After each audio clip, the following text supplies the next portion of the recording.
नमस्कार साथियों, आज मैं हड़प्पा सभ्यता के जो सीरीज जो चल रही थी उसके इस अंतिम वीडियो के साथ जो है आप सबके समक्ष हाजिर हूँ। और मैं देख रहा हूँ कि बहुत सारे स्टूडेंट जो हैं वो अब एंजॉय नहीं कर पा रहे हैं इस चीज़ को। तो मैंने सोचा है कि इस जो सीरीज को, श्रृंखला को मैं यहीं रोकूंगा, समाप्त करूंगा। इस जो एंशिएंट इंडिया में मैंने शुरू किया था, क्योंकि मैंने सोचा कि जितने वीडियोस बन चुके हैं उसमें प्राग ऐतिहासिक काल यानी स्टोन एज, और जो चैल्कोलिथिक पीरियड था ताम्रपाषाणिक काल, और उसके बाद हड़प्पा सभ्यता या सिंधु घाटी सभ्यता जिसे हम बोलते हैं, इंडस वैली सिविलाइजेशन। तो इनके तमाम वीडियोज जो हैं इस आज अंतिम वीडियो के साथ ही जो है ये लगभग पूरा हो जाएगा।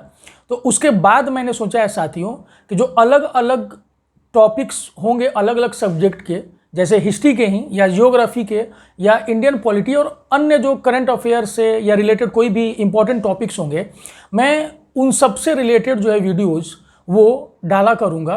तो आज हम लोग क्या करते हैं कि इस वीडियो में हड़प्पा सभ्यता के उन बचे हुए महत्वपूर्ण स्थलों की चर्चा कर लेते हैं। मैंने अपने पिछले वीडियो में आप लोगों को 4 स्थलों के बारे में बताया था, जो कि हड़प्पा, मोहनजोदड़ो, चन्हूदड़ो और लोथल के बारे में। आज के इस वीडियो में मैं आपको जो अन्य जो स्थल हैं उनके जानकारी दूंगा जो हड़प्पा सभ्यता के शहरीकरण के प्रतीक थे। तो और उसके पहले के वीडियोज़ में मैं तमाम चीज़ें बता चुका हूं आप लोगों को। तो आज के इस वीडियोज़ में जो बचे हुए स्थल हैं उनकी चर्चा करते हैं, और मैं कोशिश करूंगा कि आगे से वीडियोज़ को थोड़ा रोचक बनाया जाए, ताकि आप सभी का जो एक इंटरेस्ट है, एक रुचि जो है वो बनी रहे। क्योंकि मैं लगातार देख रहा हूँ कि कहीं ना कहीं जो है लोग इंटरेस्ट खो रहे हैं, अधिकांश छात्र। तो इसलिए बेहतर है कि इसको थोड़ा नए सिरे से किया जाए। तो होप आप सबों को जो है अच्छा लगेगा आगे। और कई छात्र जो हैं अपने अपने हिसाब से मतलब अपने इंटरेस्ट के हिसाब से मुझे सुझाव दिया करते हैं। क्योंकि एक लंबा अरसा हो गया है पढ़ाते हुए, तो वो आइडिया मुझे भी लगता है कि जो स्टूडेंट हैं अगर इंग्लिश मीडियम के हैं तो वो चाहेंगे कि मैं सारी चीज़ें इंग्लिश में बताऊं, हिंदी मीडियम वाले अलग चाहेंगे, और अगर कोई यूपीएससी की तैयारी कर रहा है या पीसीएस की तो वो चाहता है कि मैं उसके हिसाब से पढ़ाऊँ। और अगर कोई क्लरिकल ग्रेड या फिर एसएससी, रेलवे या जो डिफेंस सर्विसेज हैं, पुलिस सर्विसेज हैं, इनसे रिलेटेड जॉब की तैयारी करता है तो वो उनकी डिमांड रहती है कि मैं उनके हिसाब से पढ़ाऊं। तो साथियों ये पॉसिबल नहीं हो पाता है, क्योंकि आपका टीचर एक होता है और आप सब जो है सैकड़ों हजारों होते हैं, और ऐसे में सभी की पसंद के हिसाब से पढ़ाना किसी के लिए भी मुश्किल हो जाता है। तो खैर कोई नहीं, आज इस पूरे श्रृंखला में प्राचीन भारत में आज हड़प्पा सभ्यता को मैं इस टॉपिक के साथ समाप्त करूंगा, इस वीडियो के साथ। और उसके बाद मैं कोशिश करूंगा कि नई रोचक जानकारियां जो हैं अपने वीडियोस के माध्यम से लाऊं और उसे इंटरेस्ट पैदा हो ताकि आप लोगों में। और फिर देखते हैं कि उसका आगे का अनुभव क्या होगा। अगर अच्छा लगेगा तो उसे कंटिन्यू करूंगा, नहीं तो देखूंगा कि क्या करना होगा उसमें। ठीक है, तो आइए आज हम चर्चा करते हैं अपने बचे हुए जो बाकी सिंधु घाटी सभ्यता के स्थल थे उनके बारे में।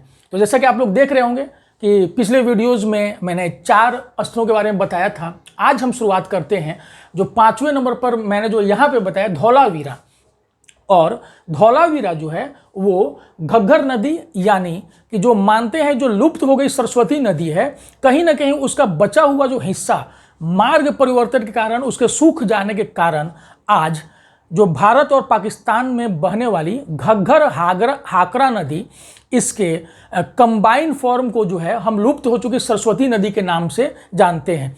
प्राचीन काल में ऋग्वेद में जिस सरस्वती नदी की चर्चा है उसके बारे में माना जाता है कि वह उत्तर प्रदेश के प्रयागराज में आकर के संगम में मिल जाती है गंगा नदी और यमुना नदी के साथ। लेकिन जो हमारा जो ज्योग्राफिकल स्टडी है वो जो है अभी तक इस बात की पुष्टि नहीं कर पाया है, और कई बार लोग घग्गर नदी की तुलना जो है यूपी बिहार के बॉर्डर पर बहने वाली घाघरा नदी से कर देते हैं। तो ध्यान रखिएगा कि घग्गर नदी जो है वो भारत के राजस्थान और हरियाणा राज्यों में बहती है, और फिर उसी का एक पार्ट जो है हाकरा नदी के नाम से जो है पाकिस्तान में वो नदी बहती है। इसलिए इस तंत्र को हम घग्गर हाकरा तंत्र बोलते हैं।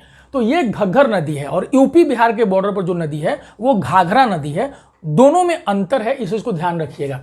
तो धौलावीरा वर्तमान में जो है गुजरात के कच्छ में है और इसकी खोज आर.एस. बिष्ट ने की थी। खोजकर्ता का नाम जो है बहुत महत्वपूर्ण नहीं है। वर्तमान में जो कॉम्पिटिटिव एग्जामिनेशंस हो रहे हैं इसके मद्देनज़र मैं अपना अनुभव बता रहा हूँ आप लोगों को, लेकिन खोजकर्ता का नाम मैंने यहाँ इसलिए लिख दिया है या जो खुदाई कर रहे हैं उनका नाम, ताकि एक आपके पास जो है रिकॉर्ड रहे। और ज़रूरी नहीं, जो चीज़ इम्पॉर्टेंट है मैं वो बताता जाऊँगा कि फोकस जो है वो कहाँ रखना है आप लोगों को। इसमें धौलावीरा में जो विशेषता है यहाँ पर यह कि जहाँ हड़प्पा सभ्यता के तमाम शहर जो थे दो भागों में विभाजित थे, जो अपर टाउन एंड लोअर टाउन में, जो गढ़ी या सिटडल जिसको बोलते थे, और लोअर टाउन निचले शहर में। वहीं जो चन्हूदड़ो था वहाँ सिर्फ एक ही भाग था, जो लोअर टाउन था वहाँ पे वही था। लेकिन धौलावीरा में ऐसा नहीं था। धौलावीरा में यह 3 भागों में विभाजित था। आप इसको ध्यान रखेंगे।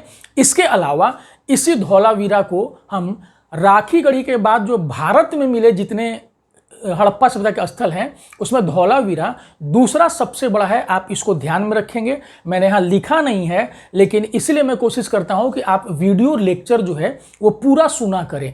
और इसी धौलावीरा में स्टेडियम भी मिला है, आप इस पर भी ध्यान देंगे। लेकिन मेन फोकस रहता है कि हड़प्पा सभ्यता का वो कौन स्थल है जो 3 भागों में विभाजित था, तो वो धौलावीरा है। और राखी गढ़ी के बाद यह दूसरा सबसे बड़ा क्षेत्रफल वाला स्थल है, सिंधु स्थल है, हड़प्पा स्थल है, जो कि भारत में मिला है। उसके बाद 6ठे नंबर वाले हम सर की बात करेंगे कालीबंगा की। कालीबंगा का अर्थ जो होता है वो होता है काले रंग की चूड़ियाँ। ये एग्जामिनेशन में पूछता है। और यह भी जो है घग्घर नदी के किनारे ही है। ब्रैकेट में मैंने जानबूझ के वहाँ सरस्वती लिख दिया है ताकि आप लोग कंफ्यूज ना हो। घग्घर या सरस्वती जो भी आएगा ऑप्शन में, एक ही ऑप्शन आएगा, आपको वही लगाना है। आप देख रहे होंगे आज इस पूरे ये में कि घग्घर घग्घर घग्घर घग्घर घग्घर और यहाँ घग्घर, इनमें कई स्थल जो है घग्घर नदी यानी कि प्राचीन सरस्वती नदी जैसा कि हम मानते हैं उसके पास ही स्थित थे ये स्थल पहले। तो आइए हम लोग देखते हैं कालीबंगा राजस्थान के हनुमानगढ़ जिले में है। इसको पूर्व के श्री गंगानगर जिले से काट करके नया जिला बना था हनुमानगढ़, उसी में कालीबंगा है। तो ये क्वेश्चन आता है कि कालीबंगा का शाब्दिक अर्थ क्या है, तो काले रंग की चूड़ियाँ, और यहाँ से चूड़ियाँ मिली भी हैं। इसे खोजा किसने था? अमलानंद घोष जी ने खोजा था। और सबसे इंपॉर्टेंट एग्जाम के हिसाब से कि जुताई के प्राचीनतम साक्ष्य, खेत जूते होने के प्राचीनतम साक्ष्य जो हैं वो हमें यहीं से मिलते हैं, कालीबंगा से। और यहीं से हमें लकड़ी का बना हल भी प्राप्त हुआ है। और उसके अलावा जो इम्पॉर्टेंट एक चीज़ है वो है अग्निकुंड। लोथल के अलावा कालीबंगा से भी अग्निकुंड यानी अग्नि पूजा के साक्ष्य मिले हैं। इसके अलावा मानते हैं कि अगला जो हम एक बनावली देखेंगे यहाँ से भी जो है अग्निकुंड के साक्ष्य मिले हैं। लेकिन एग्जामिनेशन पॉइंट ऑफ व्यू से कालीबंगा का बहुत आता है अग्निकुंड वाला, इसलिए फोकस इस पर रखिएगा।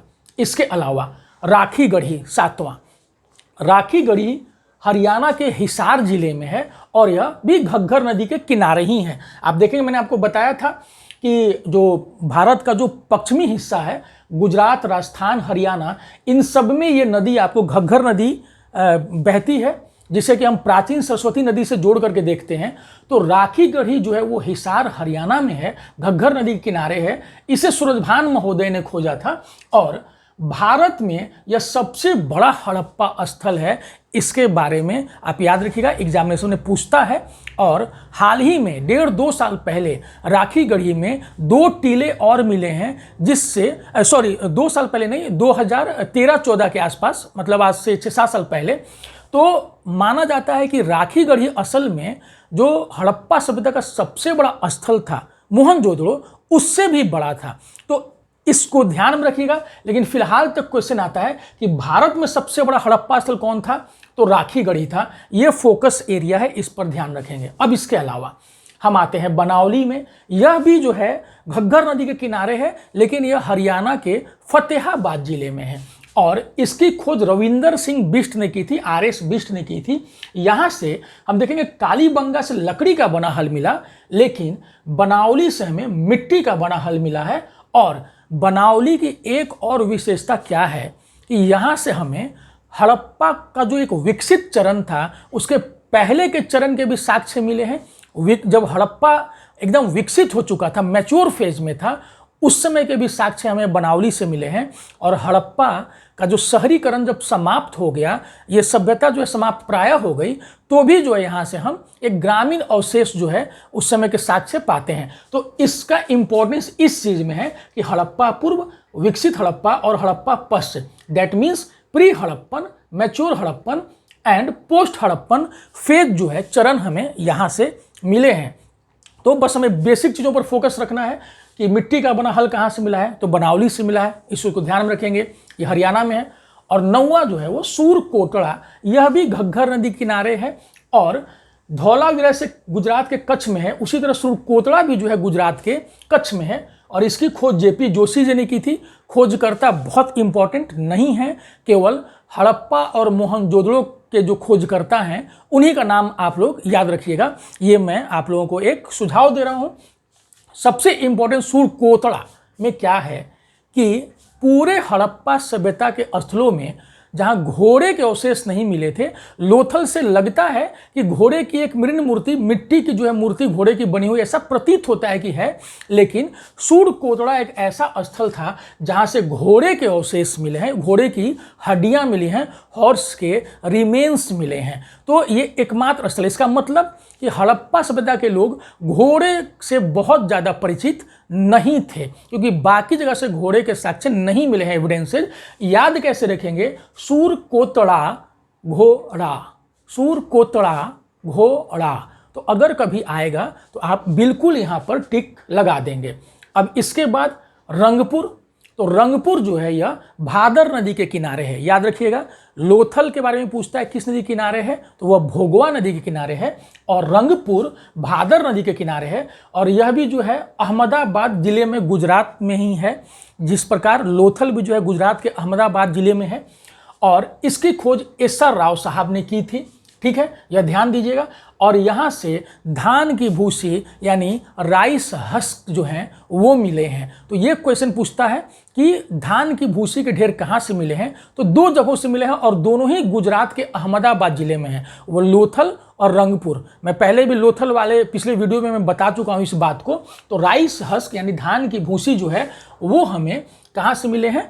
रंगपुर से मिले हैं। ये एग्जामिनेशन में पूछा जाता है, इसको आप जरूर ध्यान में रखेंगे। इसके अलावा हम आते हैं 11वें नंबर पर रोपड़। रोपड़ जो है यह पंजाब के रूपनगर जिले में स्थित है। रोपड़ का नया नाम ही रूपनगर कर दिया गया है और यह सतलज नदी के किनारे है। क्योंकि मैं यहाँ रह चुका हूँ कुछ दिन, इसलिए रोपड़ में इस स्थल को खुद मैंने जा करके देखा था। छोटी छोटी बड़ी सुंदर खूबसूरत ईंटें जो हैं वो बनी हुई थी। इसे वाईडी शर्मा जी ने यानी यगदत्त शर्मा जी ने इसकी खोज की थी। और यहाँ पर जो सबसे इम्पॉर्टेंट क्या है, जैसे हमने पढ़ा था नौपाषाण काल में कि कश्मीर में बुर्ज होम और गुफक राल में मनुष्य के कब्र के साथ जो है कुत्ते के भी दफनाए जाने के साक्ष्य मिले हैं। रोपड़ में क्या मिला है, जो ये एकमात्र हड़प्पा स्थल है जहाँ से मानव कब्र के नीचे कुत्ते के शव को दफनाया गया है। यानी कि जो ह्यूमन बरियल है उसके नीचे में जो है डॉग का बरियल जो है वो मिला है और ये एकमात्र रोपड़ में ऐसा मिला है। इसके अलावा रोपड़ से जो है हमें तांबे की कुल्हाड़ी भी मिली है, डैट मीन्स कि कॉपर का बना हुआ एक्स भी हमें मिला है रोपड़ से। इसके अलावा साथियों 12वें नंबर पर हम देखेंगे आलमगीरपुर। इसकी चर्चा मैं आप सभी को चौहद्दी जब मैं बता रहा था, हड़प्पा सभ्यता का जो एक्सटेंशन बता रहा था चारों दिशा में, तो उस समय मैंने बताया था कि जो सबसे ईस्टर्न छोर है, जो सबसे पूर्वी जो छोर है हड़प्पा सभ्यता का, वो आलमगीरपुर है, जो कि यमुना नदी की सहायक नदी हिंडन नदी के किनारे है और यह उत्तर प्रदेश के मेरठ डिस्ट्रिक्ट में है। साथियों इसकी भी खोज जो है रोपड़ को खोजने वाले जो वाईडी शर्मा जी थे, यगदत्त शर्मा, इन्होंने ही की थी। और मैंने यहाँ दिखा दिया है हड़प्पा सभ्यता का सबसे पूर्वी छोर जो है वो आलमगीरपुर है। और जो हमारा 13वां जिसकी हम चर्चा करेंगे वह है कुनाल। और यह भी जो है घग्गर नदी यानी जो सरस्वती नदी लुप्त हो चुकी है जैसा कि मानते हैं उसके किनारे है। हरियाणा के फतेहाबाद जिले में ही है। देखिएगा बनावली भी उसी जिले में है जहाँ कुनाल है। और शुभम मलिक और एक खत्री साहब थे और तमाम अन्य लोग थे जिन्होंने यहाँ की खुदाई की थी। ये बहुत इंपॉर्टेंट नहीं है, आप याद रखिएगा। इंपॉर्टेंट क्या है कि कुणाल जो है वो हरियाणा में है और यहाँ से चांदी के 2 मुकुट यानी कि जो सिल्वर के बने हुए जो क्राउन्स हैं 2, वो हमें कहाँ से मिले हैं? कुणाल से मिले हैं। इसके अलावा और एक इम्पॉर्टेंट चीज़ क्या है कि कुणाल से भी हमें धान के साक्ष्य जो है वो मिलते हैं और ये प्री हड़प्पन फेज का है। खैर, आज इन सब अस्थलों की चर्चा होगी साथियों। इसके अलावा मैं यह बताना चाहूँगा कि इस सभ्यता का, इस हड़प्पा सभ्यता का जो नाश था वो कैसे हुआ था। जो मेजर बहुत सारे कारण इतिहासकार बताते हैं। कुछ इतिहासकार बताते हैं कि आर्यों के आक्रमण से जो है इसका नाश हो गया, लेकिन वो सही प्रतीत नहीं होता है, क्योंकि इस सभ्यता के, इस शहरी सभ्यता के नाश होने में और आर्यों के आने में लगभग 250 वर्षों का 250 ईयर्स का डिफरेंस था। इसलिए यह संभव नहीं प्रतीत होता कि आर्य आए और उन्होंने जो है हड़प्पा सभ्यता का नाश कर दिया। फिर मैंने आप सबको बताया है हड़प्पा सभ्यता का क्षेत्रफल जो है वो लगभग 13 लाख स्क्वायर किलोमीटर क्षेत्र में है और जैसे सभी और खुदाई होती जा रही है, नए क्षेत्र मिलते जा रहे हैं, माना जा रहा है कि इसका क्षेत्र और एक्सटेंसिव होगा। ऐसी स्थिति में आर्य लोगों द्वारा उस समय इतने बड़े क्षेत्र को एक बार में बर्बाद कर देना यह संभव प्रतीत नहीं होता है। जो अधिकांश इतिहासकार मानते हैं उनका मानना है कि इसके पीछे जो है ज़्यादा चांसेज हैं कि जो मौसमी बदलाव हुए, नदियों का जो मार्ग परिवर्तन हुआ, इन तमाम कारणों से जो खेती थी, खेती यानी एग्रीकल्चर, कृषि, जिस पर हड़प्पा सभ्यता का जो पूरा ये शहर जो टिके हुए थे उसके उत्पादन अधिशेष पर, उस पर जो है विपरीत असर पड़ा और उस एडवर्स कंडीशन के कारण, उस क्लाइमेटिक चेंज के कारण ऐसा मानते हैं कि उस क्षेत्र में बारिश जो है, रेनफॉल जो है वो बंद हो गई कंप्लीटली। आज आप देखेंगे कि वो क्षेत्र जो है, चाहे वो पाकिस्तान का क्षेत्र हो या अफगानिस्तान का क्षेत्र हो या फिर जो वेस्टर्न जो इंडिया के जो पंजाब, हरियाणा, राजस्थान, गुजरात, ये सब देखेंगे कि यहाँ की जो भूमि है, जो यहाँ की जो सॉइल, जो मिट्टी है वो उतनी उपजाऊ नहीं है, ये रेगिस्तानी इलाका हो चुका है। जबकि उस समय जो है वहाँ पर जो है अच्छी खेती होती थी कांसे की सहायता से। लेकिन बाद के फेज में मौसमी बदलाव, क्लाइमेटिक चेंज के कारण और नदियों के मार्ग परिवर्तन यानी रिवर्स का जो डिफ्लेक्शन हुआ, उन्होंने अपना जो रास्ता बदल लिया। उसके कारण ऐसा मानते हैं कि यह सभ्यता जो है एग्रीकल्चर के साथ आगे नहीं बढ़ पाई और इसका जो शहरी जो अर्बनाइजेशन जो फेज था, शहरीकरण था, वह बर्बाद हो गया। तो कई कारण हैं और कई कारक इसके हो सकते हैं, हम लोग सिर्फ ऐसा अनुमान लगाते हैं वहाँ की स्टडी के आधार पर। तो साथियों, आज के इस वीडियो में जो है इतनी ही जानकारी और होप कि आप सबको जो भी समस्या आ रही होगी, पिछली वीडियो में थोड़ी साउंड की प्रॉब्लम थी तो वो तकनीकी समस्या हो जाती है। कई बार मैं इस दिक्कत को खुद अनुभव करता हूं और फिर कोशिश करता हूं कि एक ही वीडियो बनाने के लिए कई बार मुझे 3-4 बार वीडियोज़ बनाने पड़ जाते हैं, तो बड़ी दिक्कत आती है। इसलिए थोड़ा गैप हो जा रहा था, लेकिन मैं कोशिश करूंगा कि आगे से जो भी वीडियोज़ मैं डालता जाऊंगा उसे थोड़ा रोचक करूंगा और नए नए टॉपिक के साथ, चाहे वो ज्योग्राफी के हों या इंडियन पॉलिटी के हों या हिस्ट्री के हों या किसी भी अन्य इंटरेस्टेड टॉपिक से हों, मैं उनको कोशिश करूंगा अपलोड करने की, जो आपको हर तरह के एग्जामिनेशन में, स्पेशली जो उसका प्रिलिमिनरी टेस्ट होता है, प्रारंभिक परीक्षा, वनडे एग्जामिनेशन, उसमें आपको हेल्प करेगा। क्योंकि ऑनलाइन क्लासेस के माध्यम से एकदम सीधे किसी को IAS, IPS और PCS की तैयारी कराना ये फिलहाल जो है पॉसिबल नहीं हो पाएगा। कम से कम मेरे इस निजी जो ताना बाना जो सेटअप मैंने बुन रखा है, कई बार साउंड की प्रॉब्लम या फिर एक स्टूडेंट ने मुझे बताया था कि उनके कोई साथी बता रहे थे कि सर जो है वो पहले ही सारी चीज़ें यहाँ पर लिख देते हैं, जिसके चलते जो है मज़ा नहीं आता है उन्हें। वो चाह रहे थे कि मैं लिख करके जो है यहाँ पर उन्हें पढ़ाऊँ, तो उनको लगा कि शायद ये रटा रटाया जो है बोल देते होंगे देख देख करके। तो जो मेरे छात्र, जो स्टूडेंट जो मुझसे पढ़ चुके हैं ऑफलाइन क्लासेज में, वो जानते हैं कि मैं बिना कुछ देखे भी कई घंटे की क्लास जो है लगातार ले लेता हूं। और सबसे बड़ी बात कि अगर एक बार चीज़ें जो है सामने लिखी होती हैं तो एक प्रकार का जो है खाका तैयार रहता है। अब मेन ये देखना चाहिए कि आपको इससे फ़ायदा हो रहा है या नहीं। टीचर क्या कर रहा है क्या नहीं, उसकी कमियों पर जाने से ज़्यादा अच्छा है कि आप अपनी कमियों पर ध्यान दें और कोशिश करें कि जो भी फ़ायदा इस कोरोना काल में मिल रहा है ऑनलाइन क्लासेस के माध्यम से उसको उठाने की कोशिश करें। आप समझ रहे होंगे मेरा आशय। तो होप करता हूं कि जल्दी मैं फिर तुरंत अपने नए वीडियोस के साथ आऊँगा। और प्लीज़ आप लोग से एक रिक्वेस्ट है कि मेरे इस चैनल को जीएस विद प्रियांक को सब्सक्राइब करें और अधिक से अधिक लोगों में फैलाएं इसे, ताकि मेरा भी उत्साहवर्धन हो। वरना आप समझ सकते हैं कि अगर उत्साह जो है वही इंसेंटिव है, कोई ऐसा तो है नहीं कि मुझे अलग से कुछ इसके लिए बेनिफिट हो रहा है। मेरा बेनिफिट यही है कि जो आप मेरे प्रिय लोग हैं उन सबको कम से कम इस पीरियड में जब ऑफलाइन क्लासेस नहीं चल रही हैं तो मैं आप लोग से जुड़ा हुआ हूं। यही एक भावनात्मक लगाव जो है, और मैं चाहता हूं कि आप सबका फ़ायदा हो। कमेंट सेक्शन में आप बहुत आराम से जो भी कमियां रही होंगी वो बोलेंगे, आप लोग बताएंगे। कुछ छात्र को लगता है कि मैं स्लो पढ़ाता हूं, कुछ को लगता है कि मैं फास्ट बोलता हूं। तो ये भारत विविधता का देश है और हमें सभी लोगों को ले करके चलना होता है। तो आप समझ रहे होंगे। तो आज के लिए जो है मुझे यानी कुमार प्रियांक को जो है बाय कहने का अभी यहाँ से ऑनलाइन प्लेटफॉर्म से समय आ गया है, और मैं जल्द ही जो है अगला वीडियो अपलोड करूँगा एक नए टॉपिक के साथ, जो या तो किसी भी अन्य सब्जेक्ट से भी हो सकता है या इसी हिस्ट्री से होगा, लेकिन कोशिश करूँगा कि वह रोचक हो साथियों। तो तब तक के लिए जय हिंद, जय भारत।